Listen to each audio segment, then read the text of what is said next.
In a magical forest, plants whispered secrets to the wind.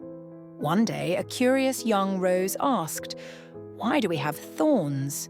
An ancient oak replied, "Long ago, a mischievous fairy loved to pluck our petals.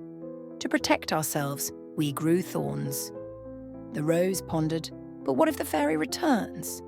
Suddenly the fairy appeared, laughing, "I only wanted to make a crown." Realizing their mistake, the plants softened their thorns, learning that not all intentions are harmful. The fairy, touched by their trust, promised to protect the forest forever. Like, comment, and subscribe for more enchanting tales.